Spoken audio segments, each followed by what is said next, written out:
Cek cek 1 2. Setelah berlama-lama nian, akhirnya kita kembali lagi ke Swallowed Star, teman-teman. Gimana kabar kalian, guys? Kalau baik, kita langsung lego saja, kuy. Jadi kemarin setelah Luo Feng menarik Lord Wuhun masuk ke dalam jurang ke-9 yang membuatnya sampai terbunuh, Luo Feng berhasil mengumpulkan Zira Dewa Gila punya Wuhun yang terdiri dari 8,99999 juta sisik. Dan sisik terakhir berhasil Luo Feng dapatkan setelah dibantu sama kakek guru Zhou Sanke yang ikut nemenin Luo Feng menjelajahi laut alam semesta. Hingga akhirnya kakek guru mengajak Luo Feng ke sebuah reruntuhan sisa peradaban kuno yang masih berkaitan dengan perahu alam semesta, serta kehidupan-kehidupan yang pernah ada di sana di masa lalu.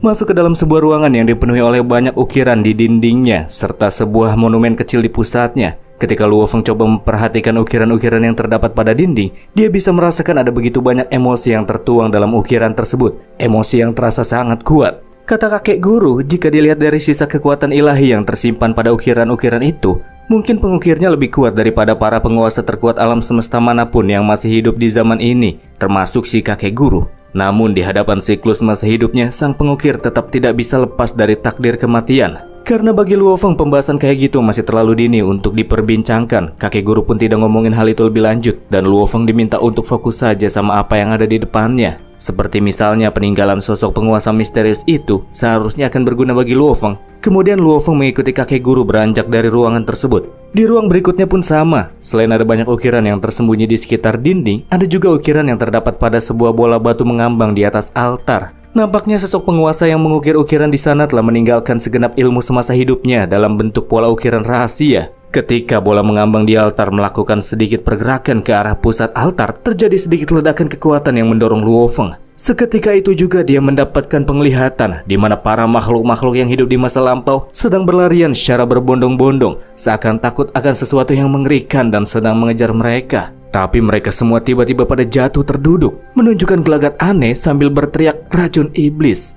Tak lama kemudian muncul pula sosok siluet hitam yang tadi kenal, dan kayaknya sosok itulah yang membuat semua orang pada berlarian.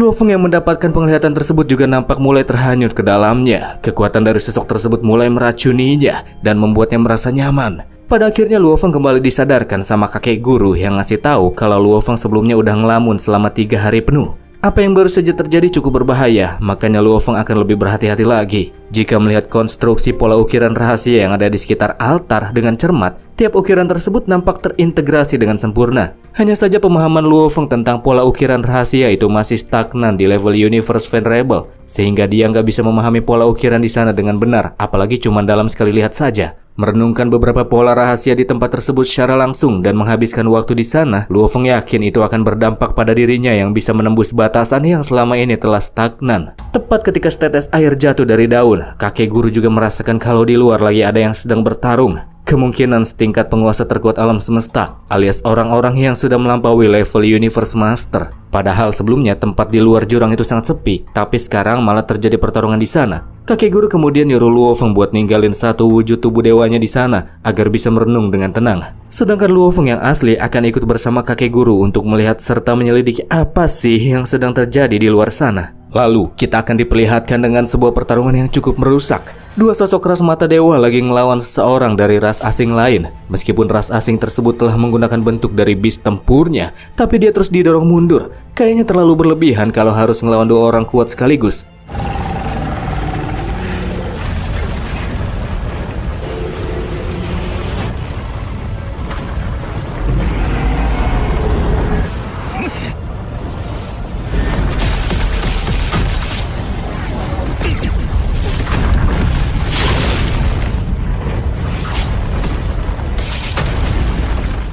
Dari jarak yang sangat jauh, Luo Feng nonton battle itu dari dalam istana terbangnya dan mendapati jika pertempuran tersebut dilakukan oleh anggota ras mata dewa, yakni Third God alias Xing Chen dan Sixth God alias Bian. Dikatakan bahwa Third God itu ahli dalam domain, sementara Sixth God ahli dalam serangan jiwa. Sedangkan lawannya adalah Golden Demon King. Dia merupakan satu-satunya penguasa terkuat alam semesta dari ras pelahap mimpi. Dengan kekuatannya seorang diri, dia mampu membawa rasnya menjadi ras puncak pada era siklus kedua.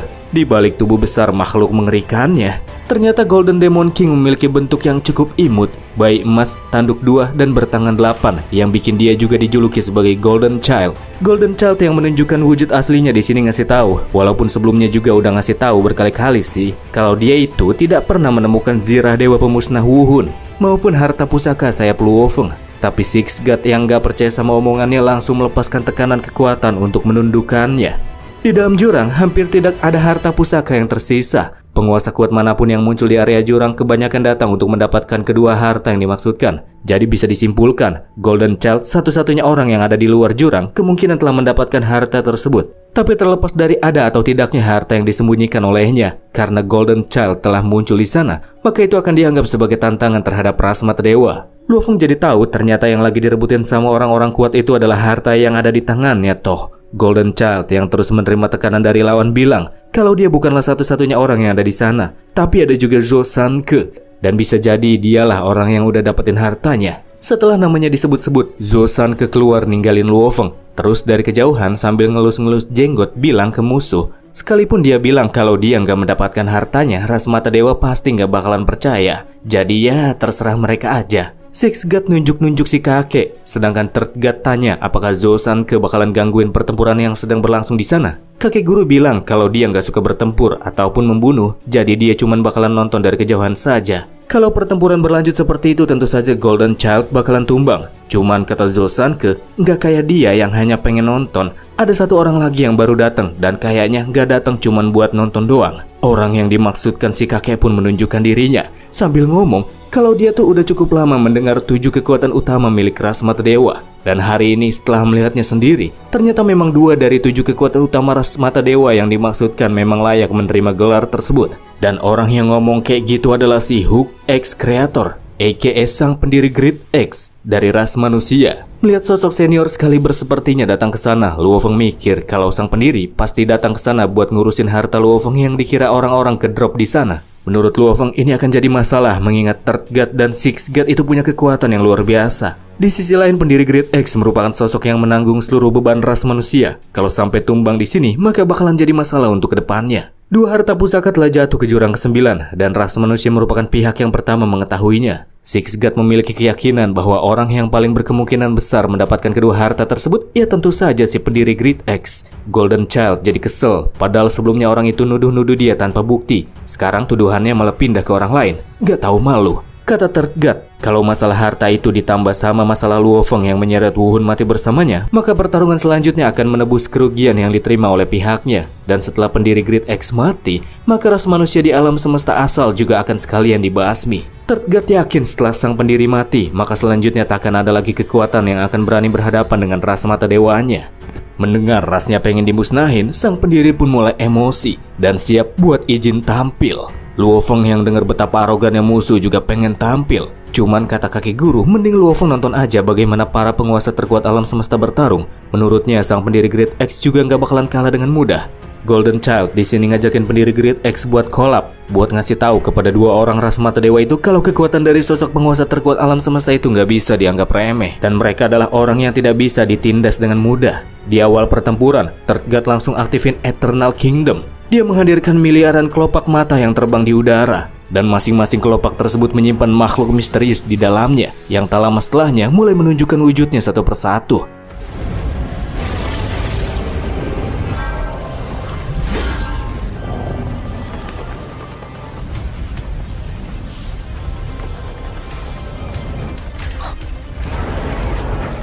Terlihat begitu mengerikan. Eternal Kingdom merupakan teknik warisan kuno yang dimiliki oleh ras mata dewa. Dan kini setelah makhluk yang muncul dari Eternal Kingdom seluruhnya menampakkan diri, selanjutnya adalah waktunya Six God unjuk gigi. Miliaran makhluk-makhluk aneh yang muncul dari dalam kelopak mata digabungin menjadi satu pakai teknik mata biru dewa. Bola mata biru yang muncul dan memancarkan cahaya tipis menarik para makhluk aneh itu mendekat ke tempat yang sama.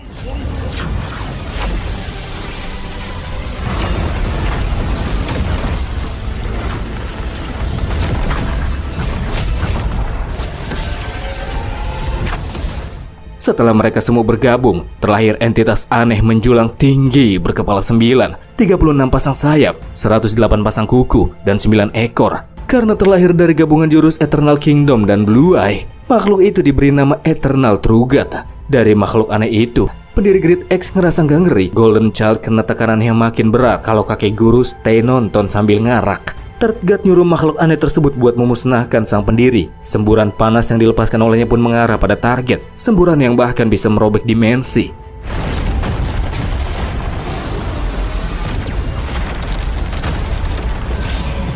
Satu semburan ditahan sama sang pendiri dengan gampang pakai kapak dewanya. Dan dia mulai menerima tekanan ketika makhluk aneh itu nyemburin 9 serangan sekaligus. Meskipun menjadi serangan yang sangat kuat, tapi sang pendiri bisa menahannya dan bikin musuh cukup kaget.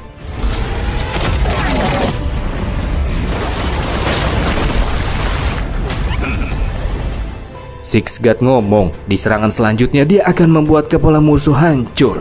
Sedangkan lawannya alias si pendiri bilang di serangan selanjutnya dia akan memotong cakar hewan peliharaan Six God yang aneh itu. Mempersiapkan serangan masing-masing, Eternal Trugat yang semburan jauhnya nggak mempan kali ini melepaskan cakar raksasa probek dimensinya buat nyerang direct sang pendiri. Sementara sang pendiri sendiri memasang aba-aba, mengumpulkan kekuatan yang dialirkan ke kapaknya sebelum akhirnya mengayunkan kapak dewa tersebut yang dia sebut sebagai jurus ke-12 dari total 14 jurus.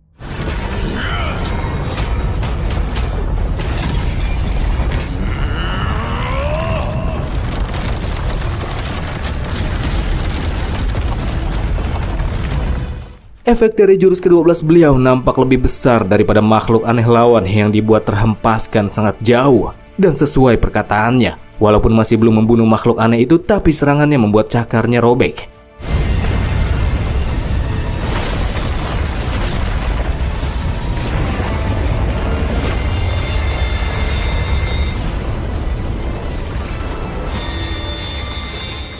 Begitu sangar, begitu tangguh. Mereka yang melihat kekuatan sang pendiri langsung pada terkejut, kecuali kakek guru yang masih stay ngarak. Terlepas dari kekuatan sang pendiri yang memang hebat, musuh jadi paham kalau lawannya itu juga memiliki harta pusaka tertinggi. Nggak menyangkalnya, sang pendiri bilang kalau dia baru saja dapetin kapak dewa itu, dan ras mata dewa adalah samsak uji coba kapaknya. Masih belum mau mengakui kekalahan, pihak ras mata dewa langsung menggunakan 3 harta pusaka tertinggi sekaligus yang diintegrasikan kepada Eternal Trugat, sehingga membuatnya jadi lebih kuat. Tampaknya mereka benar-benar sudah nekat dan pengen taruh habis-habisan. Atau mungkin juga mereka masih merasa bisa menang pada pertempuran tersebut.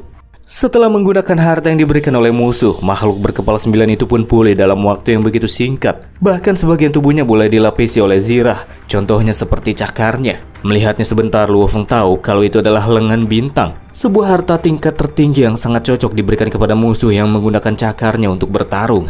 Meskipun musuh sudah lebih kuat daripada sebelumnya, namun api pertarungan pendiri Great X sama sekali tidak padam. Dia kembali mempersiapkan sebuah ayunan dengan kapaknya dan kembali melepaskan jurus ke-12.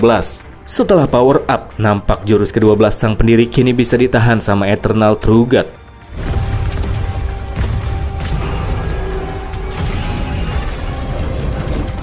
Six God dan Third God dari arah belakang juga ikut memberikan dorongan kepada binatangnya, sehingga serangan kapak tersebut bisa didorong. Bahkan musuh juga sempat memberikan serangan cakar probek dimensi, walaupun serangan tersebut dibelokin sama si kakek kapak sih. Dengan begitu sombong, Six God bilang ternyata cuma segitu saja kemampuan si pendiri. Sebelum akhirnya dia dan Third God terkejut ketika efek dari jurus ke-12 pendiri Great X belum mereda. Kapak-kapak bayangan itu bersatu, diikuti dengan sang pendiri yang kembali mengayunkan jurus ke-14-nya.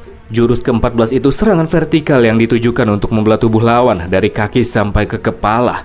Meskipun Eternal Trugat nggak terbelah menjadi 2 karenanya, namun dia dihempaskan sampai terlempar ke beberapa robekan dimensi.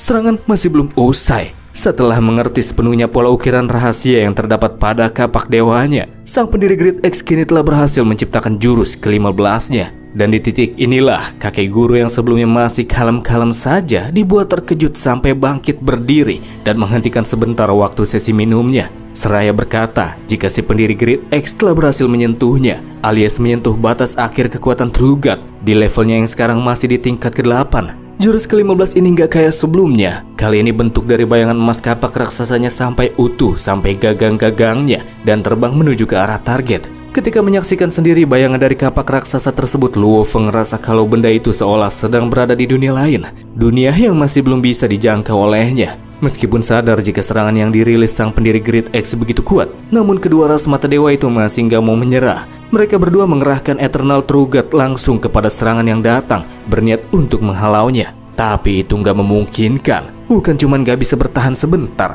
tubuh makhluk tersebut langsung terpotong kayak tahu lembut dan akhirnya benar-benar lenyap dalam waktu singkat.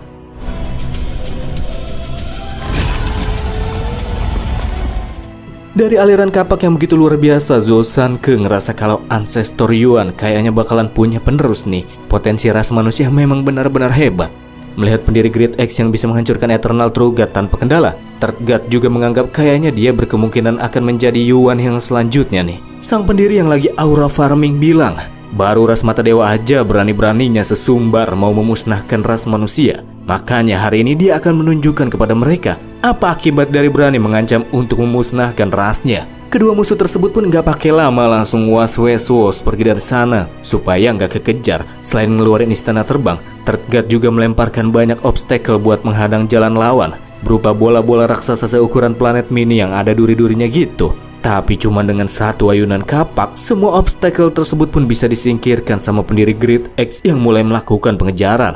Melihat musuh yang kabur menggunakan istana terbang, beliau langsung menggunakan teknik segel ruang yang bikin musuh nggak bisa melanjutkan perjalanan di saat sebuah telapak tangan merah besar menghalaunya. Begitupun dengan tubuh si pendiri yang juga ikut membesar sampai tak memberikan ruang bagi musuh untuk bisa kabur.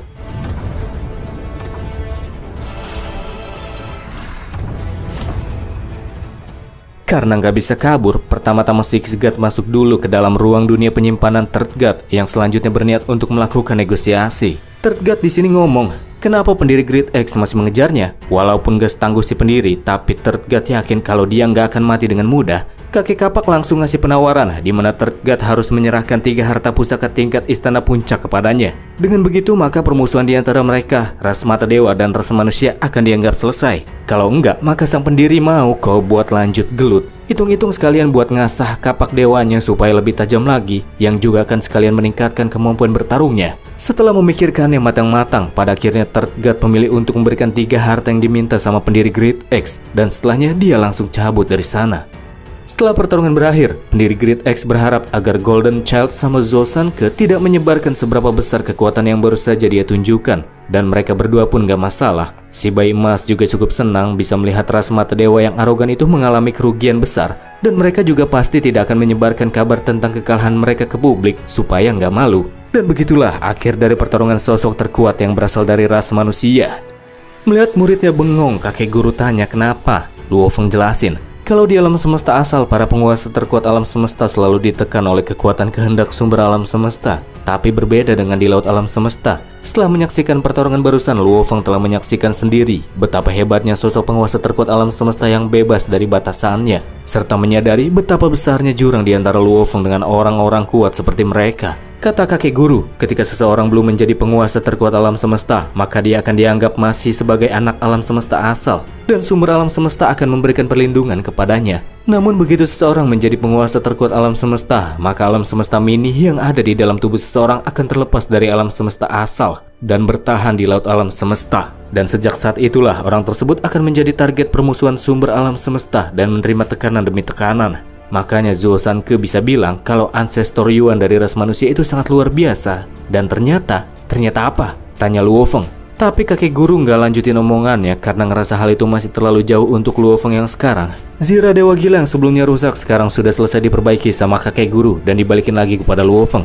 Nggak pakai lama, Luo Feng pun langsung menggunakannya. Dan inilah tampilan dari baju baru Luo Feng, teman-teman. Karena Zira itu akan menyesuaikan dengan bentuk penggunanya dan tampilannya kelihatan kayak Zira pada umumnya. Luo Feng gak perlu takut buat mamerin Zira tersebut di muka umum, nggak bakalan ada yang tahu juga. Kata kakek guru, Luo Feng gak usah terlalu banyak membawa beban pikiran dan fokus saja berlatih dengan tenang.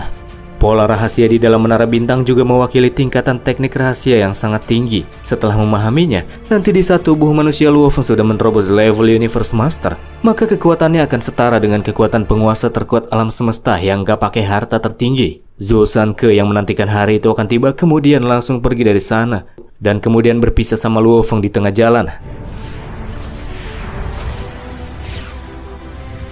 Dari kejadian barusan, Luo Feng juga mengerti kalau saat ini kakek guru masih belum pengen mengumumkan hubungan di antara dia dengan Luo Feng sebagai guru dan murid. Di lain hal, kalau Luo Feng menggunakan sayap Xiu lagi, tentu saja itu bakalan mencolok. Makanya untuk sementara waktu Luo Feng akan berpura-pura kalau wujud tubuh manusianya itu telah gugur dan harta pusakanya hilang. Ceritanya, beberapa ratus tahun pun telah berlalu. Luo Feng menghabiskan waktu-waktu yang panjang itu buat merenungkan pola ukiran rahasia dari sisa peradaban kuno di perahu alam semesta, serta melakukan banyak pertarungan di laut alam semesta.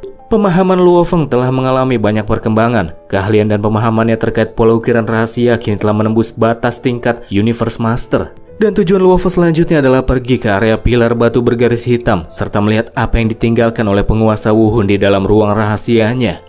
Luo Feng ceritanya kini telah tiba di area pilar batu bergaris hitam. Tinggi sebuah pilar batu di sana kira-kira mencapai ribuan tahun cahaya. Ini merupakan zona netral di laut alam semesta yang biasanya digunakan para warrior untuk beristirahat ataupun berlatih. Selain ada pilar batu yang menjulang tinggi, ada pula beberapa bangunan mengambang di sana. Tak lama kemudian Luo Feng dihampiri oleh seekor walet terbang yang berasal dari kubu yang sama, Lord Yan Ying.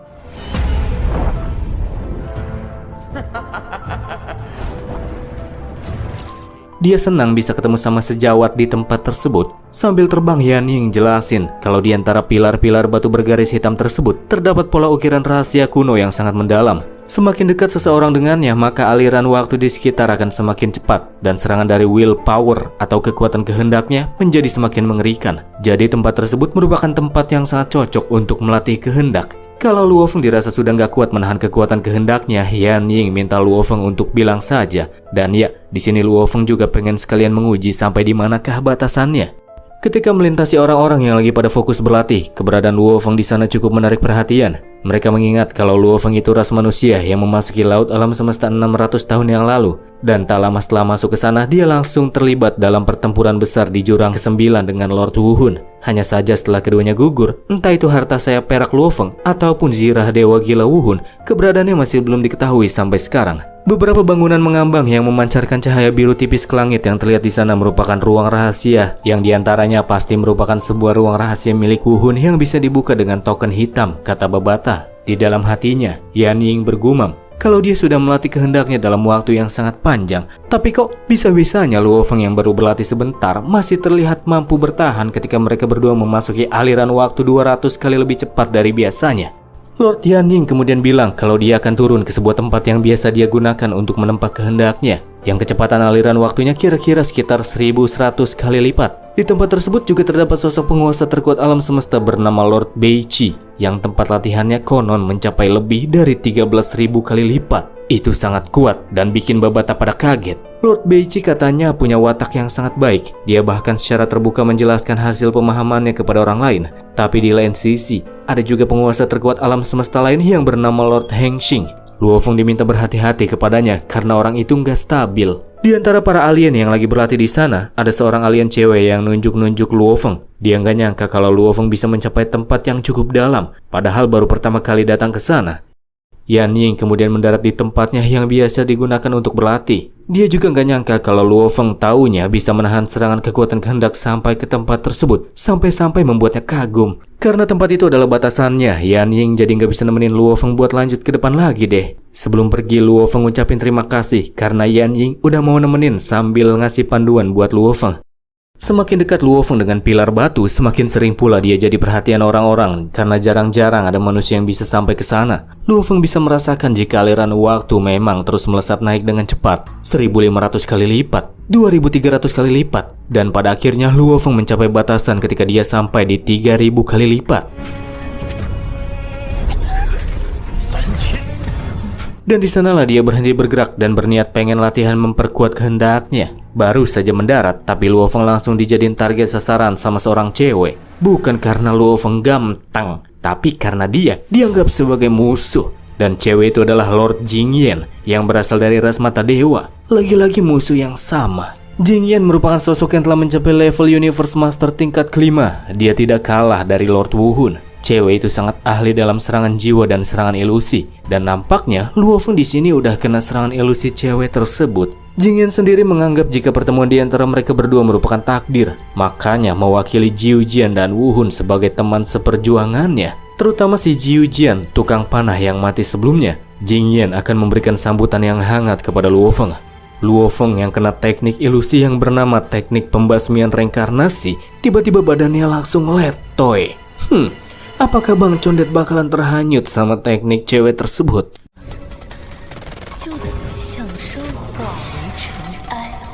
Abis bikin Luo Feng gak sadar pakai teknik ilusinya, Jing Yan kemudian ngeluarin jurus naga-nagaan yang merupakan sejenis teknik serangan jiwa yang diarahkan kepada Luo Feng. Pikirnya Luo Feng akan bisa dengan mudah dirinya rubah menjadi abu, tapi ternyata nggak semudah itu. Luo Feng yang memiliki pertahanan jiwa kuat ditambah dengan menara bintang bisa kembali sadar dalam waktu singkat, lalu melenyapkan naga-nagaan musuh dengan cakarnya. Dan mulai dari titik inilah Luo Feng melakukan serangan balik yang tak bisa dihentikan oleh lawan. Luo Feng melakukan pertarungan jarak dekat, terus menghajar Jing Yan dengan gerakan wus-wus sampai bikin cewek itu kelimpungan. Bahkan ketika musuh berusaha melawan balik menggunakan serangan jarak jauh, Luo Feng bisa menghindari itu semua seraya berkata, "Cuman lu seorang, tapi pengen ngebunuh gue? Mana bisa?" Sambil terus membanjiri musuh dengan serangan cakar dan tinju jarak dekatnya, Luo Feng juga bilang, memang dia mengakui Jing Yan itu memiliki serangan jiwa yang kuat, tapi dalam hal kekuatan dan serangan fisik, cewek itu masih jauh tertinggal darinya. Luo Feng mutusin lengan kanan musuh, walaupun bisa tumbuh lagi sih. Beberapa kali Jing Yan berusaha melawan balik, tapi semua itu sama sekali nggak ada artinya buat Luo Feng yang mendapatkan pertahanan super dari zirahnya. Ledakan dari pertarungan di antara mereka berdua juga turut disaksikan oleh para alien dari berbagai ras lain yang lagi pada latihan di sana. Cukup menarik karena jarang-jarang ada orang yang mau bertarung di zona netral tersebut.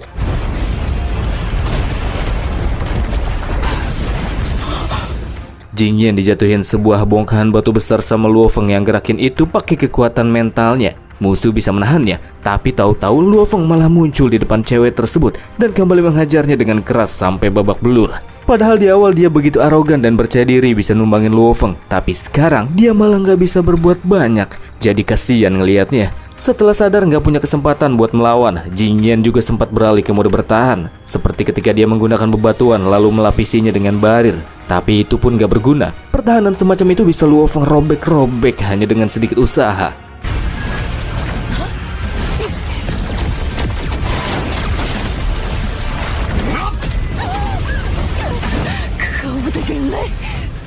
Para penonton cukup terkejut melihat Luo Feng yang ternyata bisa ngalahin Jing Yan. Membuka mata mereka semua kalau Luo Feng itu merupakan manusia kuat yang gak boleh sembarangan buat disenggol. Jing Yan kini sudah babak belur, sementara Luo Feng nampak kelihatan masih prima.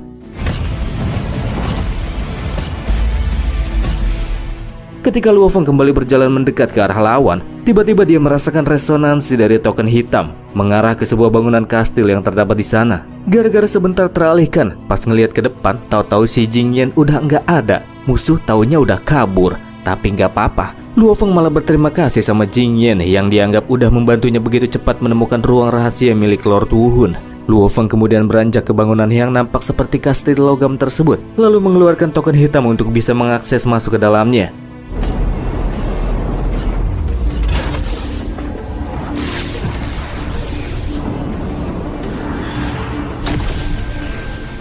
Bang Condet sama sekali gak tahu apakah yang telah ditinggalkan sama Wu Hun di dalam tempat tersebut. Ya, semoga saja ada sesuatu yang bermanfaat untuknya. Pas masuk ke dalamnya, ternyata Luo Feng bukan dihadapkan dengan sebuah bangunan yang normal, melainkan sebuah dunia rahasia yang sangat luas. Nampak terlihat ada juga banyak pegunungan di sekitarnya.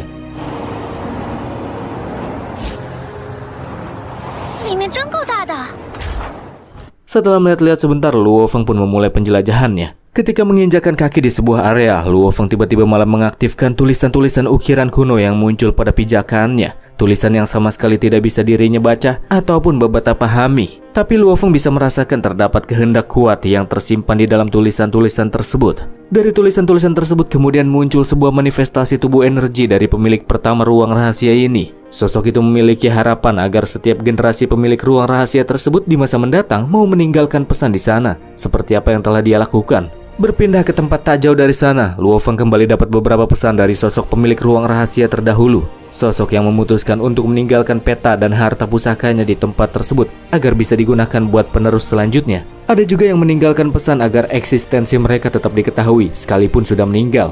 Ada juga yang ngeselin dan bikin rusuh gara-gara dia ngancurin seluruh peta 3 wilayah paling berbahaya yang dikumpulin selama generasi ke generasi yang ditinggalin di tempat itu dan gak ninggalin satupun harta lagi. Nggak sedikit orang yang kayak gitu, tapi ada banyak juga yang pengen ninggalin harta di sana. Kalau dihitung-hitung, di sana nampak terdapat puluhan ribu ukiran yang masing-masingnya mewakili satu pemilik ruang. Ada yang ninggalin serpihan peta 3 wilayah paling berbahaya dan ada pula yang ninggalin teknik rahasia yang dipelajari semasa hidupnya. Warisan yang sudah berlangsung setidaknya lebih dari 10.000 era siklus itu telah membuka wawasan baru buat Luo Feng. Di sebuah area tebing pegunungan, Luo Feng juga melihat ada tulisan ukiran yang dibikin sama Lord Wu Hun. Cewek itu ngaku kalau dia merupakan pemilik ruangan rahasia generasi ke-20.294 dan di sana dia bermaksud untuk meninggalkan peta dan harta pusakanya, bahkan teknik rahasia 5 binatang yang dia ciptakan sendiri semasa hidupnya. Babata coba langsung cari teknik yang dimaksudkan Wu Hun, tapi kok dia nggak bisa menemukannya ya? Batas hidup akhir Wu Hun sendiri masih panjang dan nampaknya dia masih belum meninggalkan harta pusakanya di sana. Sayang sekali. Supaya mempercepat penjelajahannya, Luo Feng menggunakan kerajaan emasnya buat melakukan pemindaian ke seluruh area dan mencari informasi yang berguna buat dia yang sekarang. Tak lama setelahnya, Luo Feng mendapati sebuah pusaran portal merah muda yang terdapat di sebuah pilar batu menjulang. Pas Luo Feng menggunakan garis kerajaan emas buat memindai apa yang ada di dalamnya, setelah mengetahuinya dia cukup terkejut. Ternyata di balik portal tersebut tersimpan peta 3 wilayah paling berbahaya yang dilengkapi oleh hampir 900 pemilik ruang rahasia sebelum-sebelumnya. Peta yang membentuk rasi bintang tersebut menurut Luo Feng nilainya jauh lebih berharga daripada harta pusaka manapun. Pegunungan mengalir tumpang tindih, alam puncak miring, perahu alam semesta. Bahkan peta tersebut mencatat wilayah yang begitu dalam dan begitu terperinci. Jauh lebih lengkap kalau dibandingin sama peta Jifanzi yang sebelumnya Luo Feng dapatkan. Luo Feng langsung ngeluarin peta bintangnya dan menyalin semua peta rasi bintang yang tertinggal di sana. Setelah semuanya tersalin, Luo Feng terima kasih sama Wu Hun. Meskipun musuh, tapi Wu Hun udah ngasih hadiah yang begitu besar untuknya. Dengan menggunakan peta tersebut, Luo Feng juga yakin kalau dia bisa menuju lokasi ruang token biru. Sebelum pergi, Babata nyarinin Luo Feng buat ninggalin pesan di sana. Dan ya, setelah masukin peta bintangnya ke dalam penyimpanan, Luo Feng pun langsung pergi ke sebuah gunung dan mulai mengukir kalimat.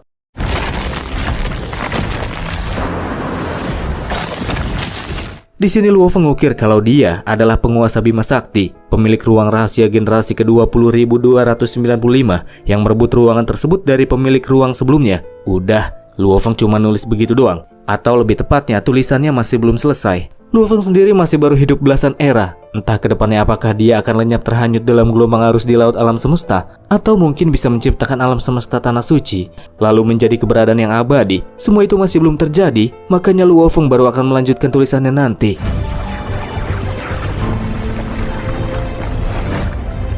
Abis itu Luo Feng langsung keluar dari ruangan rahasia. Terus dia mengubah klon Mosa menjadi kerikil dan meninggalkannya di area pilar batu bergaris hitam buat berlatih kehendak. Luo Feng percaya nanti ketika datang hari di mana tubuh Mosa yang lagi berlatih hancur secara otomatis, maka itu adalah tanda di mana kehendak Luo Feng telah mencapai tingkat penguasa terkuat alam semesta. Selanjutnya Luo Feng berniat buat membagikan kabar baik yang ia temukan kepada rasnya.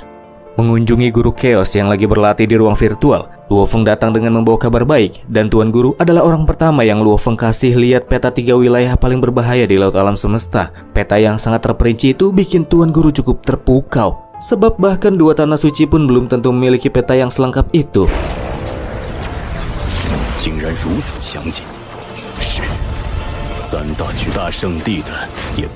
Tuan Guru sangat bangga sama muridnya. Menurutnya, ras manusia itu sangat beruntung karena memiliki sosok pejuang kayak Luo Feng yang kerap kali memberikan kontribusi besar tanpa mengharap banyak imbalan. Abis bagi-bagi kabar baik, Luo Feng pun lego menuju bagian yang lebih dalam di perahu alam semesta. Hingga akhirnya dia tiba di lautan hitam yang dipenuhi oleh badai.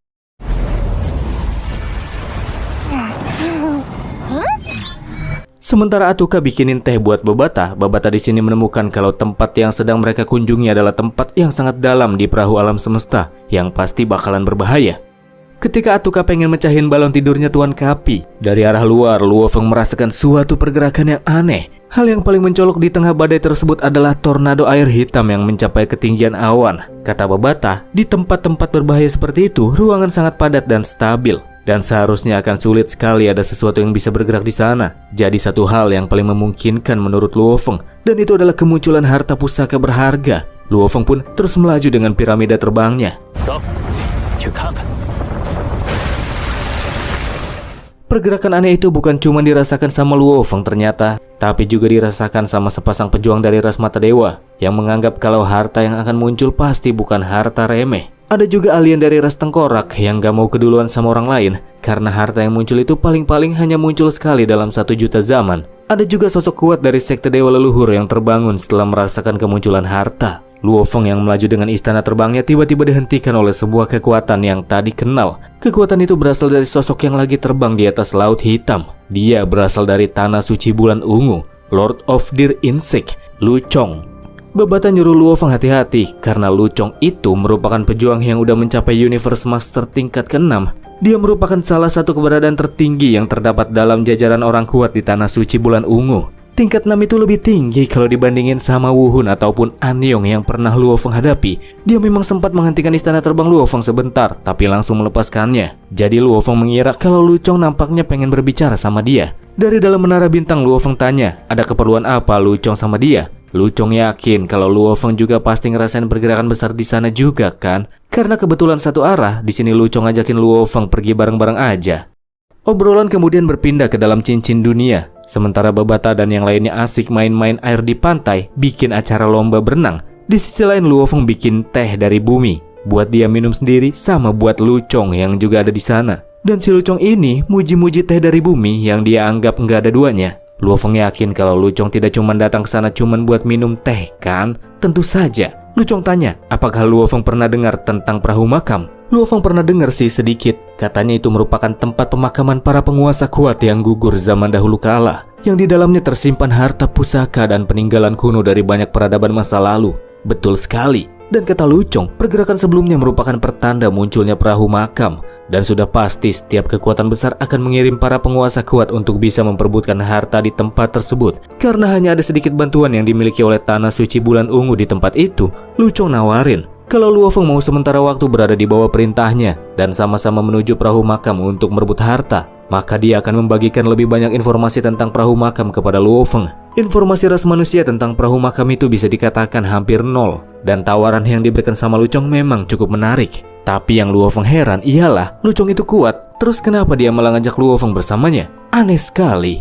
Kayaknya dia emang benar-benar lagi butuh bantuan deh. Luo Feng bilang kalau dia bisa mempertimbangkan untuk bekerja sama dengan Lu Chong, tapi ada 2 syarat. Pertama, Luo Feng tidak akan berada di bawah perintahnya. Dan kedua, kalau ada harta pusaka yang muncul, maka Luo Feng tidak akan mengalah. Dasar bocah yang susah diatur, pikir Lu Chong. Meskipun begitu, pada akhirnya dia tetap setuju sama syarat yang diberikan oleh Luo Feng.